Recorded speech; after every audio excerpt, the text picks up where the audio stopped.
नमस्कार, राधे राधे, जय हिंद, जय भारत। प्यारे बच्चों, कैसे हो आप? सब अच्छे होंगे। विश्व के अंदर युद्ध के जिस तरह के हालात हैं, सबकी रूह कांपी हुई है कि आगे क्या होगा। लेकिन आप सोचिए, जिस देश में नौजवान रह रहे हैं और जहां बमबारी हो रही है इस समय, या जहां के लोग बमबारी कर रहे हैं, दोनों ही जगह का बहुत नुकसान हो रहा है। और हम इस फ़िलिस्तीन और इजराइल या यूक्रेन और रूस के युद्ध में जितने भी हमारे लोग मर रहे हैं तो ह्यूमन्स ही। उन सब के लिए मैं प्रार्थना करता हूँ, प्रे करता हूँ, जो लोग बचे हुए हैं उनके लिए, कि युद्ध जल्दी से समाप्त हो और सभी लोग सुखी रहें, खुश रहें और अच्छे से रहें। आतंक का नाश हो और ह्यूमैनिटी हमेशा बनी रहे, ऐसी माँ दुर्गा से प्रार्थना करते हैं और अपने काम को आगे बढ़ाते हैं। तो हमने लास्ट वीडियो में बेटा अर्थमेटिक प्रोग्रेशन चैप्टर है आपका, 5वां चैप्टर है, उसकी एक्सरसाइज नंबर 2 हम कर रहे हैं। उसका क्वेश्चन नंबर 16 तक हमने करा दिया था। अब हम क्वेश्चन नंबर 17 हमारी स्क्रीन पर लिखा हुआ है। अब इसको देखिए, find the 20th term from the last term. ये चीज़ बहुत पकड़ने की है बेटा, लास्ट टर्म। तो जो मैंने 2 विद्या की वीडियो बनाई थी जिसमें आपको सारा ज्ञान मैंने दिया था इस चैप्टर का, उसमें मैंने आपको लास्ट टर्म यानी nth term from the last term निकालना सिखाया था, ऐसा मुझे याद आ रहा है। और एपी आपको दे रखी है। प्यारे बच्चों देखिए, 2 तरीके हैं। पहला तरीका तो यह है, लास्ट टर्म निकालने का जो मेथड नंबर 1 है वो ये कहता है कि सबसे पहले तो आप जो एपी दे रखी है इसको रिवर्स कर लीजिए, यानी पलटा मार दीजिए इसका।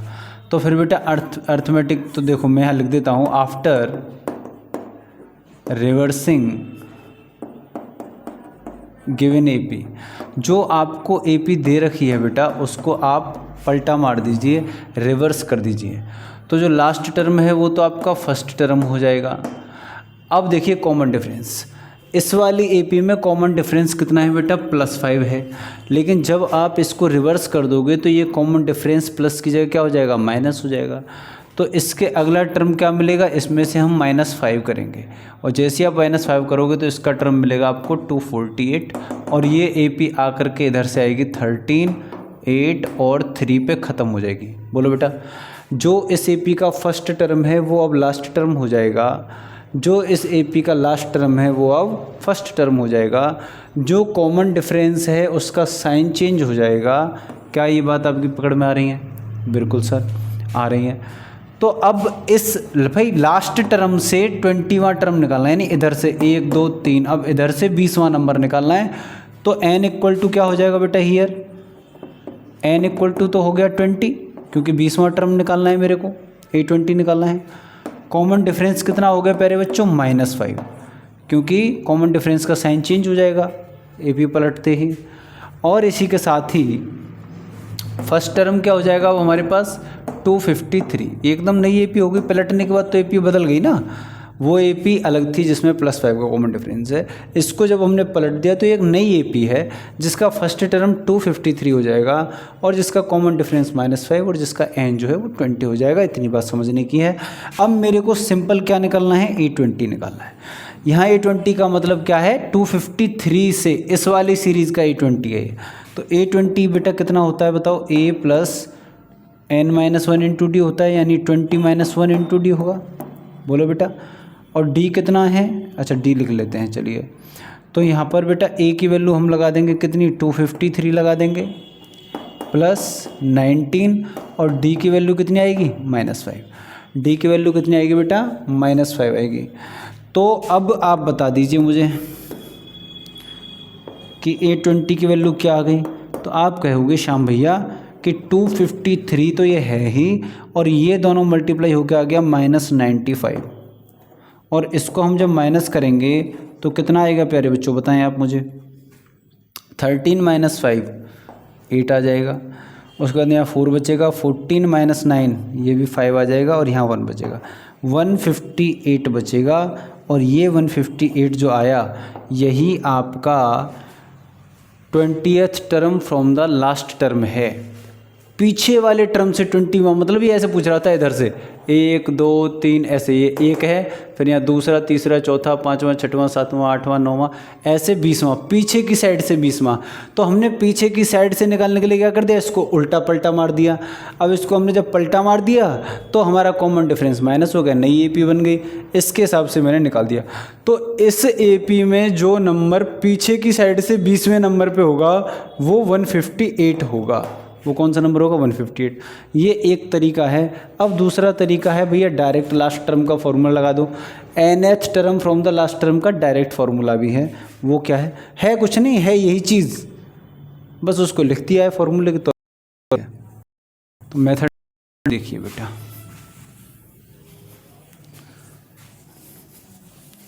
चलिए भाई, मेथड नंबर 2 क्या कहता है बेटा, देखें समझें। मेथड नंबर 2 कहता है कि वी नो दैट, हम ये बात जानते हैं,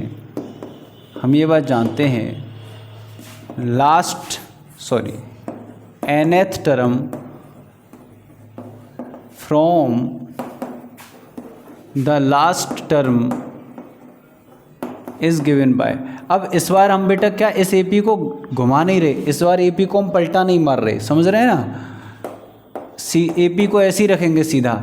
जब सीधा रखेंगे तो बोलो फर्स्ट टर्म क्या हो जाएगा इस AP का, हियर।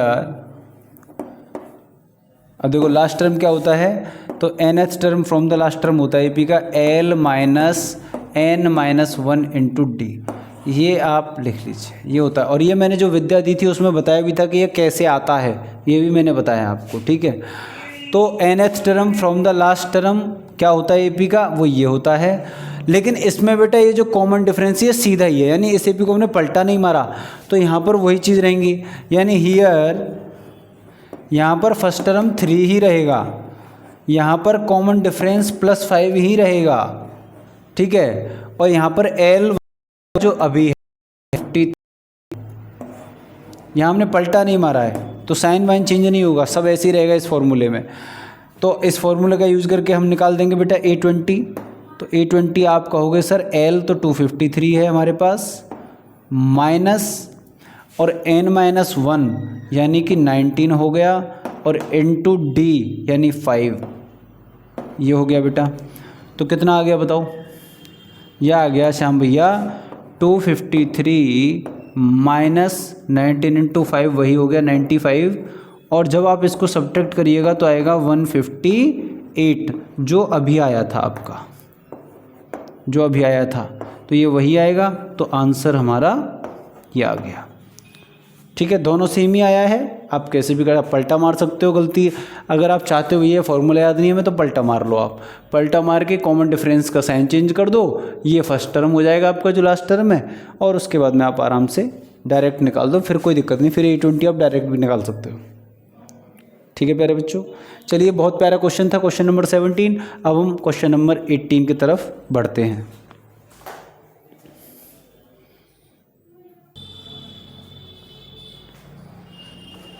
तो प्यारे बच्चों, 18वां क्वेश्चन मैंने आपके बोर्ड की स्क्रीन पर लिख लिया है, तो पढ़ेंगे फटाफट से question. The sum of 4th and 8th term of an AP is 24। चौथे और 8वें टर्म का जो सम है, क्या बेटा, सम, वो कितना है, 24 है। And the sum of 6th and 10th term is 44। और 6वें और 10वें, 6th and 10th, इनका जो सम है वो 44 है। हमें AP के पहले 3 टर्म बताने, मैं कह रहा हूँ 3 क्यों, मैं सारे बता सकता हूँ, मैं पूरी AP बता सकता हूँ। सिंपल सी बात है, जब भी मैंने कहा था कि जब भी AD कुछ नहीं अगर आपको देगा तो वो 2 टर्म्स देगा, और 2 टर्म नहीं देगा तो फिर 2 टर्म्स के अंदर रिलेशन देगा।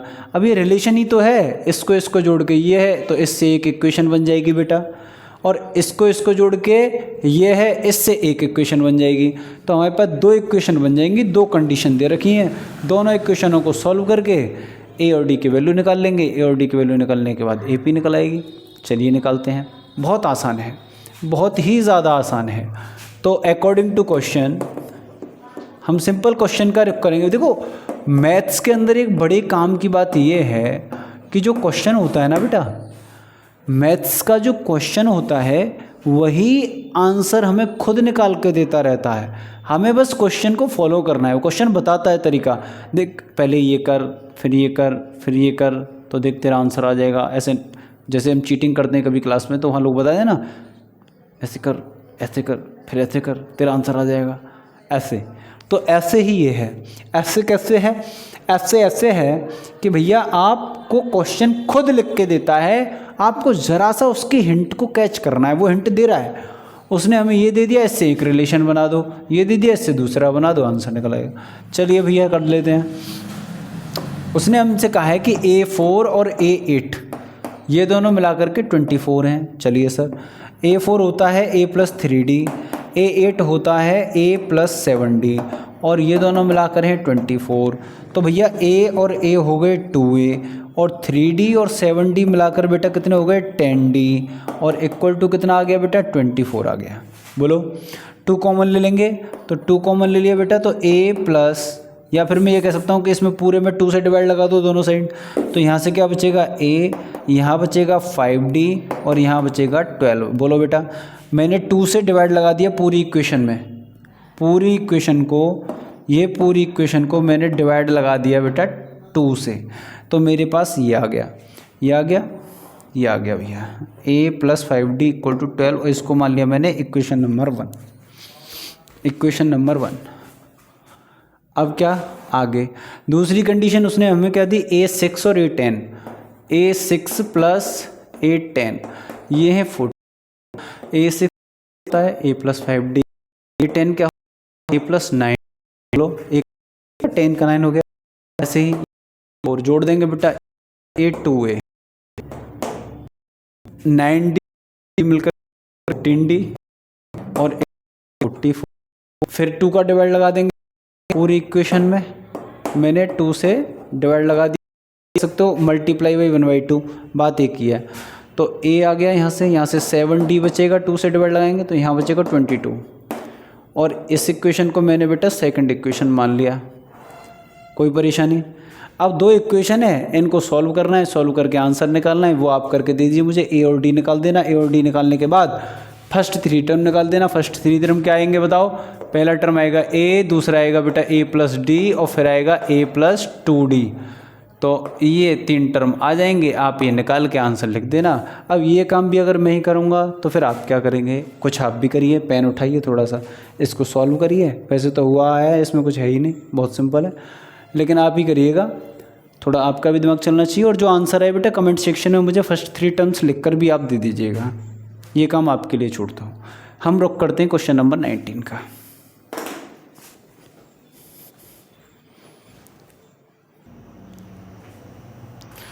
प्यारे बच्चों, क्वेश्चन नंबर 19 मैंने स्क्रीन पर यानी बोर्ड पर लिख लिया है, फटाफट से इसको पढ़ेंगे, एक नज़र इस पर डालिए। बहुत प्यारा क्वेश्चन है।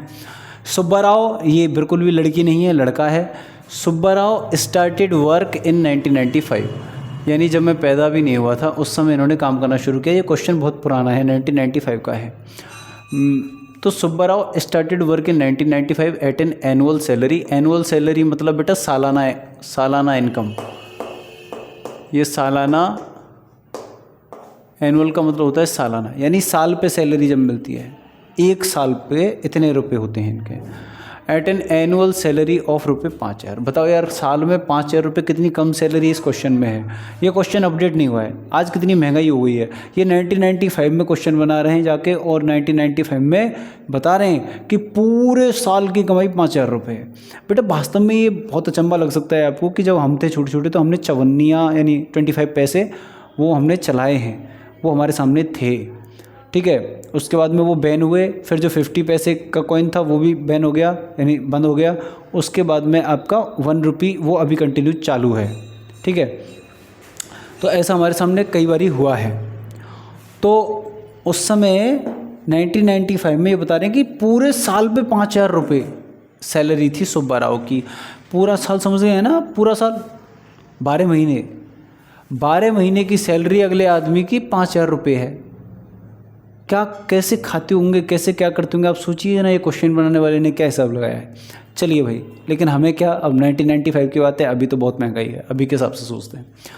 तो सुब्बा राव ने एक काम शुरू किया 1995 में, जिसकी सालाना जो कमाई होती थी उसकी वो होती थी 5,000 रुपये, and received an increment of रुपये 200। इंक्रीमेंट मतलब होता है बेटा इजाफा या वृद्धि, बढ़ोतरी कह सकते हो आप इसको, है ना, बढ़ोतरी या वृद्धि।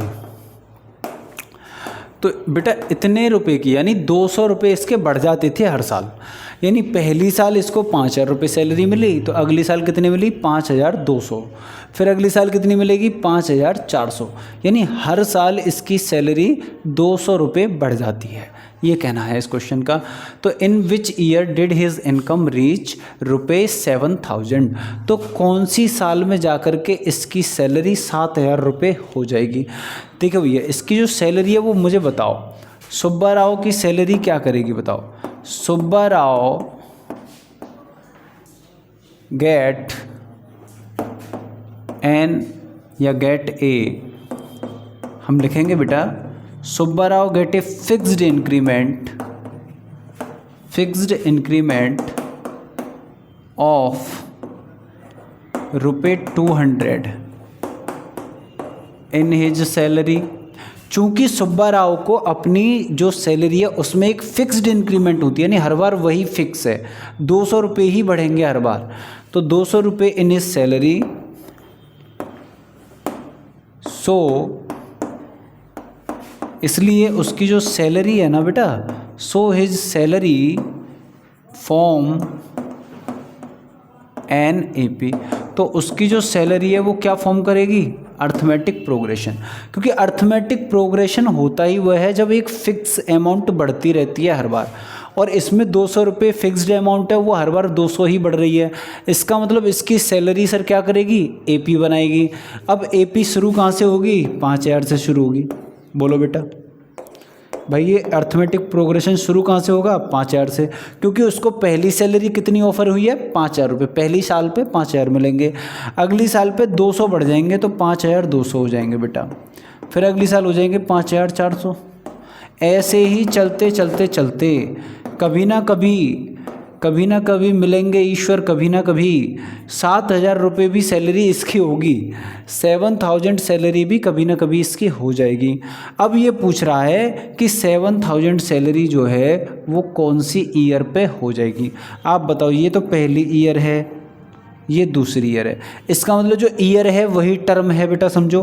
पहली ईयर मतलब A1, सेकंड ईयर मतलब A2, थर्ड ईयर मतलब A3।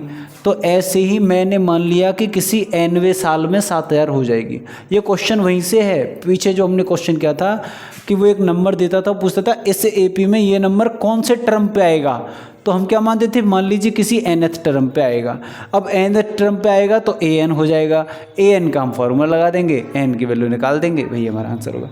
तो यहाँ पर हमने मान लिया कि ये nवें ईयर में 7,000 रुपये इसकी सैलरी हो जाएगी, तो बेटा an की वैल्यू कितनी हो गई, 7,000 हो गई। अब आगे देखिए, अब भाई आगे देखिए, ठीक है, आपको ईयर बतानी है कौन सी ईयर में होगा, तो अभी यहाँ से तो नंबर पता चल जाएगा, उसको हम जोड़ देंगे 1995 में, वो कोई इश्यू नहीं है। चलिए भाई,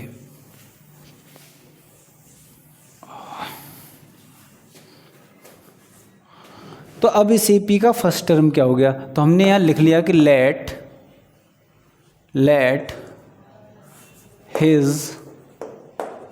सैलरी बिकम 7,000 रुपये इन nth ईयर। मान लीजिए nth ईयर में जाके ये हो गई, इम्प्लाइज इसका मतलब an इक्वल टू 7,000 हो गया प्यारे बच्चों, an इक्वल टू क्या हो गया 7,000।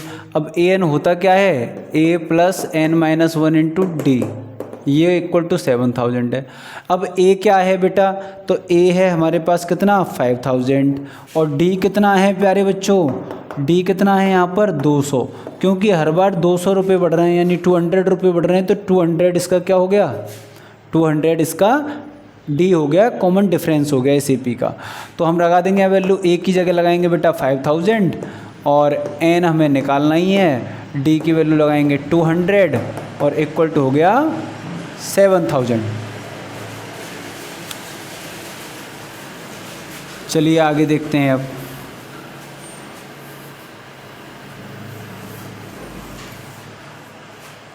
तो प्यारे बच्चों आपको दिख गया कि 7000 में से 5000 को माइनस कर लेते हैं, तो इधर तो बचेगा n-1 into 200 equal to 7000 minus 5000।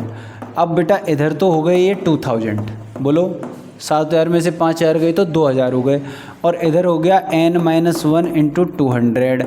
अब आप देखिए दो जीरो से 2 जीरो कट गए, और 2 से ये कट गया 10 टाइम्स। बोलो बेटा 200 से ये 2000 10 बार कट गया, सिंपल में पूरा ही काट देता हूँ, 200 से 2000 10 टाइम्स कट गया, तो n-1 की वैल्यू आ गई 10, यानी n की वैल्यू कितनी आ गई 11। बोलो बेटा n 1 जुड़ जाएगा इधर, तो n की वैल्यू 11 आ गई। यानी 11वीं साल में जाके उसकी जो सैलरी होगी ना 11th ईयर में जाके, यानी 11th ईयर जब ख़त्म होगी तब उसकी सैलरी कितनी हो जाएगी 7000 रुपये हो जाएगी। हैंस इन लास्ट ऑफ, भाई सैलरी तो साल के लास्ट में ही मिलेगी, तो in last of 11th year his salary will be कितने बेटा 7000 रुपीज़ 11वें साल।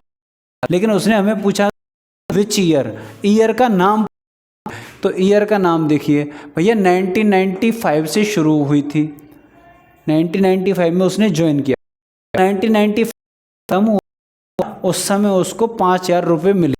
इतनी कहानी पकड़ में आ गई, पहली वर्ष हो गई, ठीक है। अब इसमें अगली वर्ष क्या रही होगी 1996, तो हमें तो 11वें वर्ष पे पहुंचना है, तो ये तो पहला तो है ही है, हम इसमें 10 और जोड़ दें बेटा, तो कितना आ गया 19, मैं क्या कर रहा हूँ 9 1 10, एक हो गया 0 2005, कितना आ गया बेटा सम इसका 2005, यानी 2005 में इस बंदे की सैलरी कितनी हो जाएगी प्यारे बच्चों बताइए। भाई आप कह सकते हो सर 11 क्यों नहीं जोड़ा, क्योंकि बेटा 1995 में ज्वाइन किया है, तो 1995 के ख़त्म होने पर उसको 1 साल तो हो ही जाएगा, फिर अगला 1996 होगा, वो दूसरा वर्ष होगा, आप समझो। तो इसमें ये जोड़ के 2005 आएगा, यानी हम ये लिख सकते हैं कि इन 2005 हिज सैलरी विल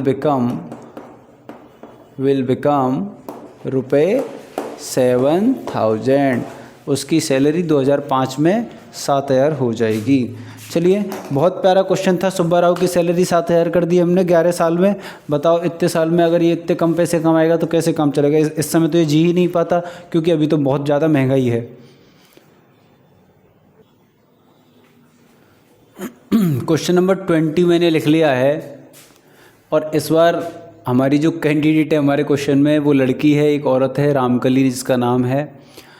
पहली औरतों के नाम इसी तरह रखे जाते थे, जैसे हमारी माताओं में या दादियों में आपने नाम सुने होंगे, रामकली देवी है ना, छिपकली देवी, शांति देवी, इस तरह के नाम आप सुनते हैं जनरली करके। वो पहली जो लेडीज़ों के नाम लड़कियों के रखते थे वो ऐसे रखते थे, नाम बहुत अच्छे थे, मैं ये नहीं कह रहा हूँ बहुत गंदे थे, बहुत अच्छे नाम हुआ करते थे, बहुत ही प्यारे नाम हुआ करते थे।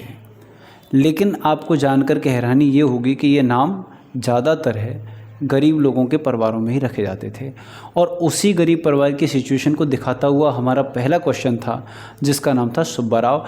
और आज की डेट में वो सुब्बा राव आपको कहीं ढूंढने की ज़रूरत नहीं है, आप ये समझ सकते हो कि आपका जो श्याम भैया है ये वही सुब्बा राव है जो 1995 में था, क्योंकि उसके पास भी धन की नितांत कमी थी और श्याम भैया के पास भी धन की नितांत कमी है। लेकिन कोई दिक्कत नहीं है, कोई परेशानी नहीं है, हमारी जो पूंजी है, हमारी जो कमाई है वो आप लोग हैं। आप लोग चैनल को प्यार करिए, चैनल को सब्सक्राइब करिए, अपने दोस्तों तक चैनल को भेजिए और उन्हें कहिए कि मथुरा के अंदर पहली बार एक अकेला ऐसा बंदा पढ़ा रहा है। ऐसा बंदा पढ़ा नहीं रहा है बल्कि सिखा रहा है, मैं पढ़ाता तो हूँ ही नहीं, सिखाता हूँ बेटा। जो अकेला बंदा एक बड़ी कोचिंग पर भारी है, पूरी की पूरी कोचिंग है अपने आप में, एक ऐसा बंदा आपको पढ़ा रहा है। इसको कहते हैं अपने मुँह मियाँ मिट्ठू बनना, ठीक है। ऐसा कुछ भी नहीं है भाई, कोई भी अपने सब्जेक्ट का एक्सपर्ट नहीं होता, बस हम प्रयास कर रहे हैं कि आप तक हमारी बात पहुंचे बेहतरीन तरीके से, इतनी कोशिश जारी है। तो इस बार हमारे क्वेश्चन में फिर एक गरीबनी बेचारी आ गई है, रामकली, जो वीक में कितने पैसे बचाती है बेटा? 5 रुपये बचाती है। वो जितना कमाती है ना, वो जितना कमाती है उसमें वीक पे यानी 7 दिन के अंदर कै रुपये बचाती है? 5 रुपये बचा लेती है। 5 रुपये बेटा पॉकेट मनी नहीं होती लोगों की आज के दिन की, ये बचाने की बात कर रहे हैं कि रामकली एक साथ पूरे 7 दिन के अंदर 5 रुपये बचाती है। 5 रुपये बेचारी 7 दिन के अंदर बचाती है। किस हाल की गरीबी आप सोचिए रही होगी। मुझे ऐसा लगता है कहीं हमारा देश 1995 के आसपास या उससे पहले के कुछ सनों में कहीं बहुत गरीब तो नहीं था कि एनसीईआरटी को क्वेश्चन बनाते समय इस तरह की हरकतें करनी पड़ी, इस तरह के क्वेश्चन हमें रखने पड़े। ऐसा मुझे लगता है, फील आता है कभी कभी, लेकिन कोई नहीं। चलिए भाई, रामकली बचाती है 5 रुपये एक वीक के अंदर यानी 7 दिन के अंदर। Of a year and then increased her, 2 बार मैंने लिख दिया क्या? हर हर Mahadev. Increased her weekly savings by ₹1.75। और उसके बाद में वो क्या करती है?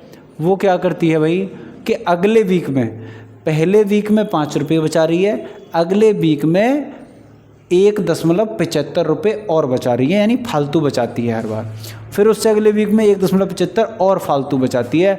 तो आप समझ गए कि 1.75 वो फिक्स अमाउंट है जो हर बार इंक्रीज़ हो रही है, हर वीक पे इंक्रीज़ हो जाती है, ये फिक्स अमाउंट है। तो यही हमारा कॉमन डिफरेंस है। ये तो आपको देखते ही पकड़ में आ गया कि भैया ये चीज़ हर बार बढ़ रही है इतनी इतनी, तो ये कॉमन डिफरेंस है और यहाँ से शुरू हुआ है, तो ये हमारा फर्स्ट टर्म है। ये दोनों चीज़ क्वेश्चन ने हमें दे दी, इतनी बात पकड़ में आ गई। अब कह रहा है कि if in the nth week, मान लीजिए किसी nth वीक में, मुझे नहीं पता कौन से वीक में जाके उसकी जो सेविंग है वो कितने रुपए हो गई है? 20.75। क्वेश्चन का स्रोत देखिए, जो क्वेश्चन इससे पहले किया है सेम टू सेम वही क्वेश्चन है। उसकी सैलरी 7,000 हो गई थी, इसकी सेविंग 20.75 रुपये हो गई है। उसने भी नहीं बताया था कौन से ईयर में हुई थी, उसने भी ईयर निकलवाया था, ये भी वीक निकलवा रहा है।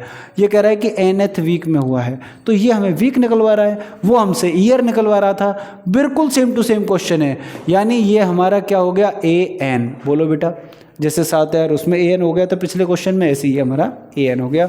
हमने मान लिया कि ये 20.75 जो है वो nवें वीक में हो जाएगा, तो ये an हो गया।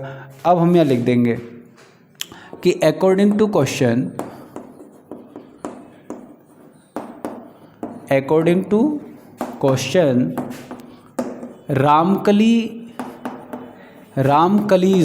रामकली की जो सेविंग्स होंगी ना बेटा, रामकली जो सेविंग्स होंगी, Ramkali savings are increasing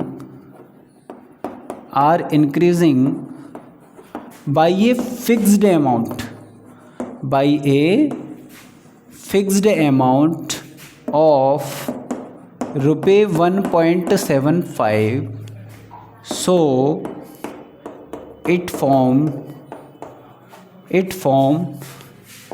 an AP।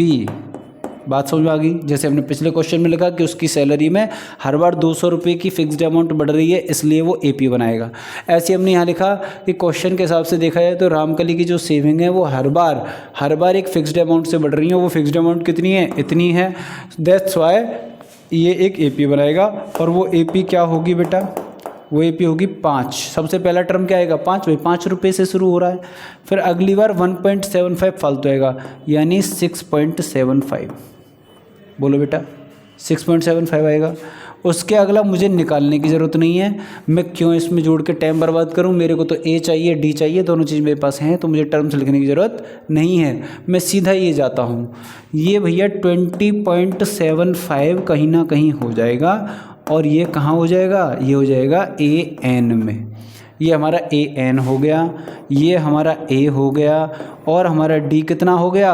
1.75, क्योंकि वही तो बढ़ रहा है हर बार।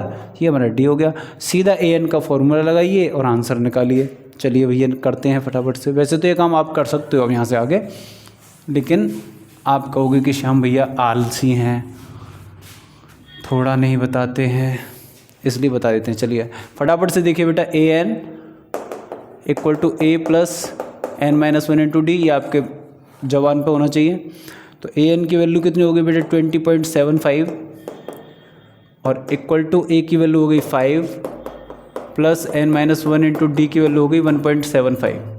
5 को इधर माइनस करिएगा तो आएगा 15.75 इक्वल टू आएगा एन माइनस वन इंटू 1.75। थोड़ा दिमाग को मेरे साथ चलाइए कैलकुलेशन में तो फास्ट कर पाएंगे, ठीक है। कुछ लोग ये कहते हैं कि भैया बहुत स्लो काम करते हैं, इसलिए मैं थोड़ा तेज़ कर रहा हूँ।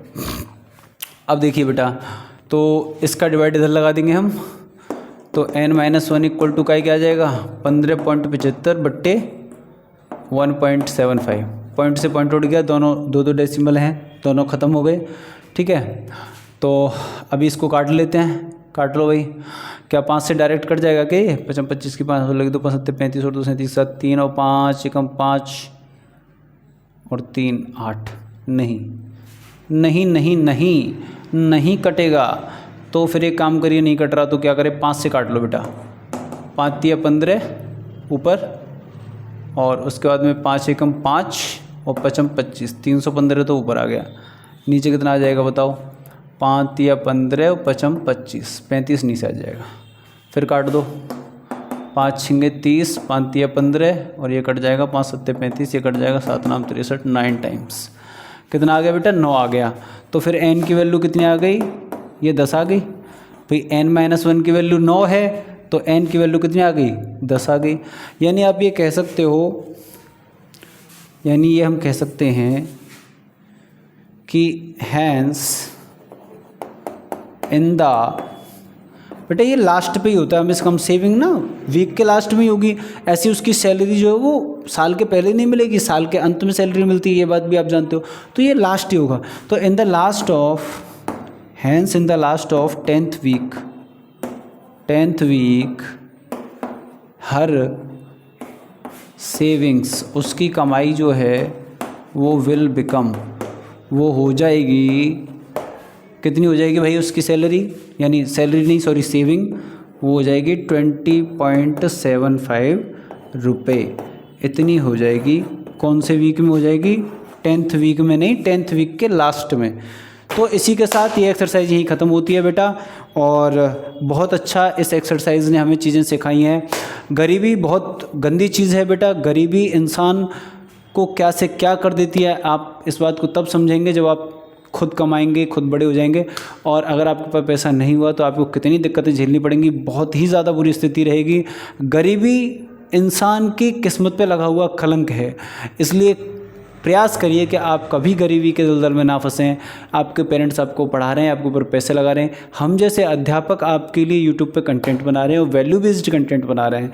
इसलिए बना रहे हैं ताकि आपको सतर्क करें कि बेटा आने वाला जीवन उतना आसान नहीं, आने वाले जीवन में उतनी मस्ती नहीं जितनी आज आप कर रहे हैं अपने माँ बाप के पैसे पर। तो आपके माँ बाप ने कैसे कैसे दिन देखे होंगे, सोचिए 1995 और आपके पिताजी या माताजी की एज इससे ज़्यादा हो सकती है कुछ लोगों के। तो ऐसे लोग जिनके माँ बाप उस समय के हैं, उस समय किस तरह के हालात उन्होंने झेले होंगे, किस तरह का सिचुएशन उनके सामने रही होगी, और उससे भी ज़्यादा बुरी आज है। सोचिए ये क्वेश्चन में 5,000 रुपये सालाना सैलरी की बात कर रहा था।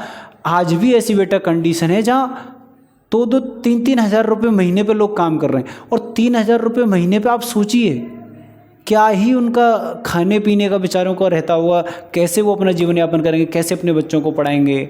फिर हम कहते हैं कि सरकारी स्कूल के बच्चे बहुत बदमाश होते हैं, वो पढ़ते नहीं हैं। बेटा उनकी स्थिति देखिए आप। आपके पिताजी आपको सीबीएसई बोर्ड के स्कूल में पढ़ा रहे हैं, आप बड़े एक अच्छे स्कूल में पढ़ रहे हैं, या बड़े में नहीं पढ़ रहे होंगे तो ठीक ठाक में पढ़ रहे होंगे, चलिए मैं मान लेता हूँ। आप मेहनत करिए, मेहनत करिए, अच्छे से ध्यान लगाकर पढ़िए, पढ़ाई पर पूरा फोकस रखिए। मैं श्याम भैया आपकी मदद के लिए यूट्यूब पे हूँ ही। कोई पैसे की नीड नहीं, कोई कंटेंट की ज़रूरत नहीं, बस हम जो पढ़ा रहे हैं आप सिस्टमेटिक तरीके से इसको पढ़िए, इसके नोट्स बनाइए और चीज़ों को समझने की कोशिश करिए। अपने दिमाग में एक बात हमेशा ध्यान रखिएगा कि माँ बाप की खुशी से बड़ी दुनिया में कोई खुशी नहीं होती, क्योंकि माँ बाप ने अपनी सारी खुशियाँ आपके ऊपर लुटा दी हैं आज तक। इसलिए भैया इस बात का पूरा ख्याल रखिए। हाँ, आप अगर कुछ बनना चाहते हैं और माता पिता कुछ और सोच रहे हैं आपके बारे में, तो आपके मतभेद होने चाहिए लेकिन मनभेद नहीं होना चाहिए। आप अपने काम पे फोकस करिए, ठीक है, माँ बाप से थोड़ा उनको गुस्सा होने नहीं दीजिए, क्योंकि बाद में, लेकिन अपने काम को इतनी सटीकता से करिए कि बाद में आपको जो सफलता मिले तो आपके माँ बाप को गर्व हो आपके ऊपर, ऐसा कुछ करिए। तो ये क्वेश्चन हमें यही सिखाते हैं कि गरीबी में ना जिया जाए भैया, ठीक है। बताइए 10 हफ्ते में जाके बेचारी 20 रुपये या 21 रुपये करीब कमा पाई, वो बेचारा कई सालों में जाके 11 वर्षों में जाके उसको बेचारे को 7,000 रुपये सैलरी उसका हुआ। ऐसा हमारे पेरेंट्स के साथ भी हुआ है। मेरे पिताजी जब लगे थे उनकी भी सैलरी बहुत कम हुआ करती थी। सोचिए, बहुत कम इंक्रीमेंट होती है। ज़माना बदल रहा है, बहुत महंगाई हो गई है भाई, खाने के लाले पड़े हुए हैं। ठीक है बेटा, मैं समझता हूँ कि NCERT के क्वेश्चन से आपने सबक लिया होगा, ठीक है। और इस क्वेश्चन से ये भी समझने की ज़रूरत है कि बेटा महिलाएं जो कुछ कोर्चा कर लेती हैं, जिसको बचा लेती हैं, वो इमरजेंसी में हमेशा काम आता है, वो गलत नहीं है। और क्योंकि जेब में पैसा होता है तो वो खर्च होता ही है, लेकिन महिलाएं कुछ पैसा जो सेव करके रख लेती हैं वो इमरजेंसी पड़ने पर भी काम आता है। इसलिए मैं उन महिलाओं का बहुत बहुत धन्यवाद करता हूं जो इस तरह की सेविंग करती हैं घर में, और उनको इस बात की समझ है कि इमरजेंसी टाइम पर सेव किया हुआ पैसा काम आता है। ठीक है भैया, धन्यवाद। और गरीबों के लिए तो बहुत ज़रूरी है सेविंग। मिलेंगे आपसे नेक्स्ट वीडियो में, तब तक के लिए जय हिंद, जय भारत।